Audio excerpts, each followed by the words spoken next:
दोस्तों नमस्कार। मैं सर निकित मिश्र LIC एडवाइज़र अपने यूट्यूब चैनल में एक बार फिर से आपका स्वागत करता हूं। दोस्तों आज हम बात करने जा रहे हैं कि कहानियों के माध्यम से जीवन बीमा बिक्री के लिए हम पॉलिसी होल्डर को कैसे प्रेरित करें। दोस्तों एक सर्वश्रेष्ठ वक्ता वह होता है जो श्रोताओं को इस प्रकार बांध कर रखे कि उन्हें ऐसा लगे कि वह उन्हें सुनाया जा रहा है, जो उनके जीवन से संबंधित है और उनके जीवन में ऐसी घटना घटित हो रही है और हो सकता है अथवा उनके साथ ऐसा भी घटित हुआ है जिसे वह वक्ता की वाणी से सुन रहे हैं। प्रभावित करने के लिए कहानी एक सबसे सशक्त माध्यम माना जाता है। किसी कहानी के 5 विषय हो सकते हैं: श्रेष्ठ जीवन चरित्र,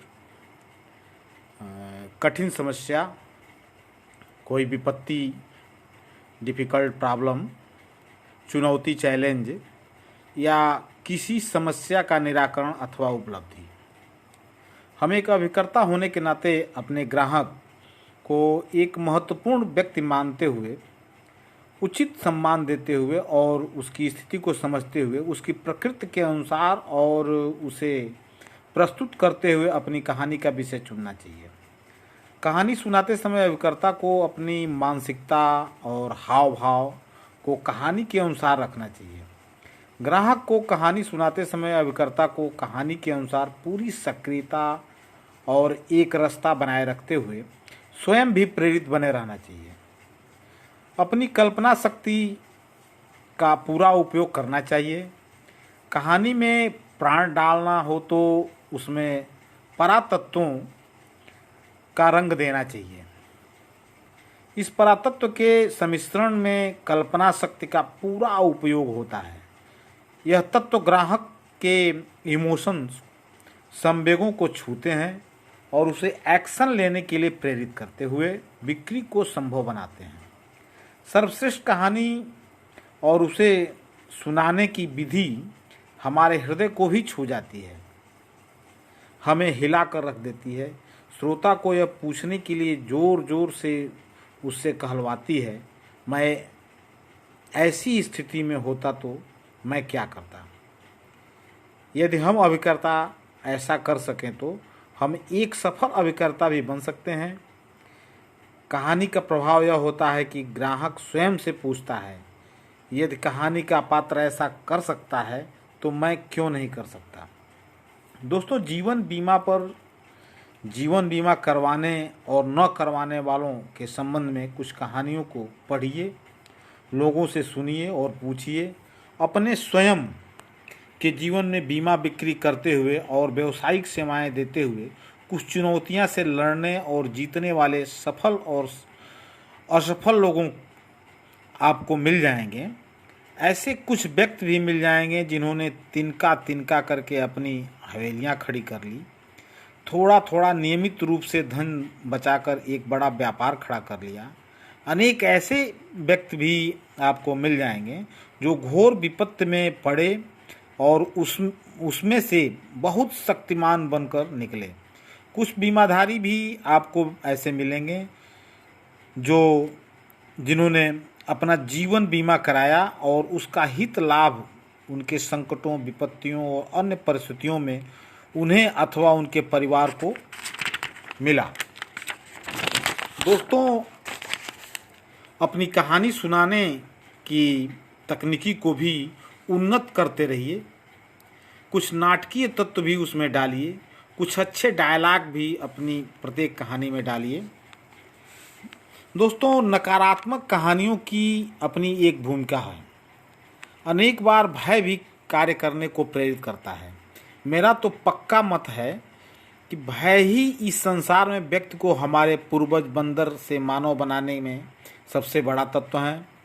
अधिकांश आविष्कारक डिफेंस अथवा ऑफेंस के कारण हुए हैं और हो रहे हैं। जीवन बीमा बिक्री का एक बड़ा कारण भय है। यह भय मृत्यु, आकस्मिक विपत्ति, रोग और किसी वित्तीय लक्ष्य की प्राप्ति का पूर्व प्रबंधन करने के लिए बीमा कराने की प्रेरणा देता है। अक्सर देखा गया है कि ग्राहकों को निगेटिव स्टोरीज जीवन बीमा बिक्री में अधिक सहायता करती है।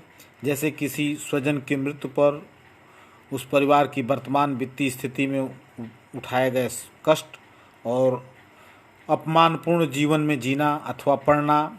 जो कभी लाखों कमाते और खेलते थे वे नहीं रहे तो परिवार का अब कठिनता से जीवन यापन होता है।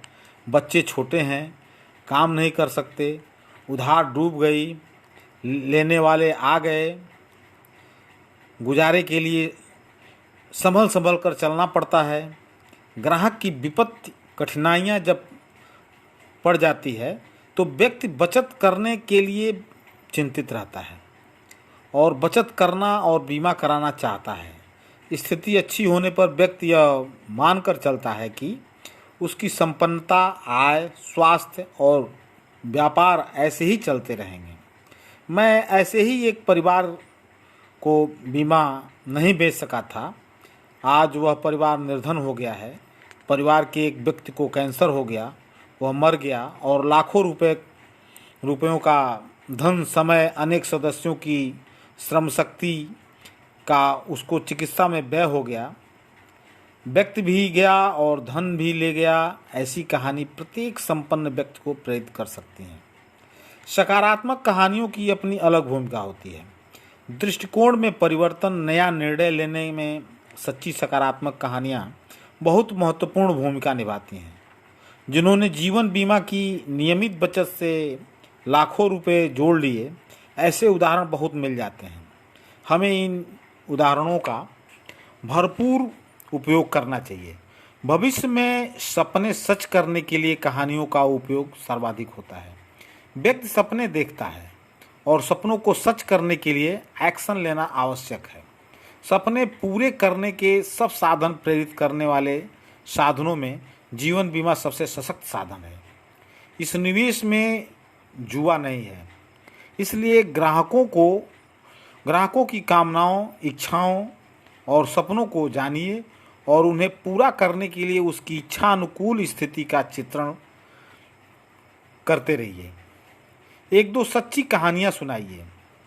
यह जीवन बीमा बिक्री की एक सिद्ध विधि है। जितना अच्छा भविष्य आप चित्रित कर सकते हैं, उतना ही अधिक जीवन बीमा आप बेच सकते हैं। ग्राहक को ऐसे महसूस करा दें कि वह अपने भविष्य को आज में देख रहा है।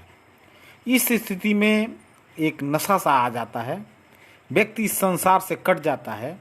जब लौटता है तो उसे अपने भविष्य को अपनी इच्छा अनुकूल बनाने के एक्शन लेने के लिए तुरंत हाँ कह देना पड़ता है। यह घटित करना जीवन बीमा बिक्री की एक अच्छी रणनीति है। दोस्तों, हम चाहेंगे कि इसका उपयोग करके आप जो है अच्छा से अच्छा बीमा करें। और अगर यह वीडियो आपको कुछ प्रेरणा देती हो तो इसे शेयर करें। नमस्कार, धन्यवाद।